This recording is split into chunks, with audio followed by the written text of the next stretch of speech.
Po gjë kam një pyetje ku e përmendën më herët e cekë zinon.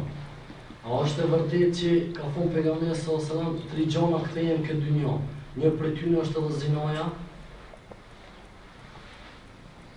Është një hadith që pejgamberi ka thonë zinaja është borxh.